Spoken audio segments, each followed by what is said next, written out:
समाजसेवेची आवड असलेल्या पदाधिकाऱ्यांची निवड जागतिक मानवाधिकार सुरक्षा फेडरेशनची अहमदनगर, मध्य प्रदेश व सोलापूर कार्यकारिणी जाहीर। सोलापूर जिल्हाध्यक्षपदी कल्याण कुलकर्णी, अहमदनगर दक्षिण जिल्हाध्यक्षपदी हरिभक्त परायण दिगंबर शेळके, मध्य प्रदेश अध्यक्षपदी गौरव मित्तल यांची नियुक्ती। समाजसेवेची तळमळ, मानवाधिकार संरक्षणाची जाणीव आणि वंचित, पीडित व दुर्लभ घटकांसाठी कार्य करण्याची बांधिलकी असलेल्या पदाधिकाऱ्यांची निवड करत जागतिक मानवाधिकार सुरक्षा फेडरेशन भारत सरकार पंजीकृत यांनी विविध पदांवरील नियुक्त्या जाहीर केल्या आहेत। पंढरपूर येथे पार पडलेल्या महत्त्वपूर्ण बैठकीत पश्चिम महाराष्ट्र अध्यक्ष माननीय हरिभाऊ प्रक्षाळे यांनी सोलापूर जिल्हाध्यक्षपदी कल्याण कुलकर्णी, पंढरपूर तालुकाध्यक्षपदी बालम मुलानी, पंढरपूर शहराध्यक्षपदी दत्ताजी पाटील, अहमदनगर दक्षिण जिल्हाध्यक्षपदी हरिभक्त परायण दिगंबर शेळके, नेवासा तालुकाध्यक्षपदी दत्तात्रय काटे तसेच मध्य प्रदेश राज्याध्यक्षपदी गौरव मित्तल यांची नियुक्ती जाहीर केली।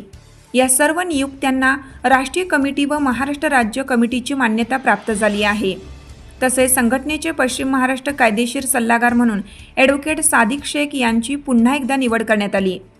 नव्याने निवड झालेल्या सर्व पदाधिकाऱ्यांचा उपस्थित मान्यवरांच्या हस्ते सत्कार करण्यात आला।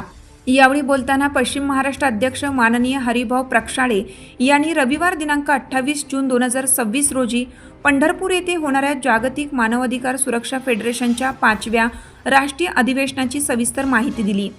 राज्यभरातील पदाधिकारी, महिला पदाधिकारी, सदस्य, पत्रकार व सामाजिक कार्यकर्ते मोठ्या संख्येने या अधिवेशनास उपस्थित राहणार असल्याचे त्यांनी सांगितले।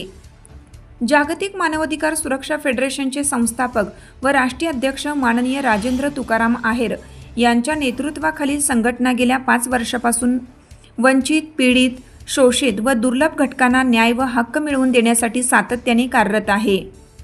मानव सेवा हीच ईश्वर सेवा या ध्येय वाक्याने प्रेरित होऊन संघटनेने अनेक सामाजिक जनजागृती, मानवाधिकार संरक्षण व लोकहिताचे उपक्रम राबवले आहेत। बैठकीत उपस्थित पदाधिकाऱ्यांनी मानवाधिकार चळवळीला अधिक बळकटी देत समाजातील वंचित, पीडित आणि दुर्लभ घटकांच्या न्याय व अधिकारासाठी संघटनेच्या माध्यमातून प्रभावीपणे कार्य करण्याचा निर्धार व्यक्त केला।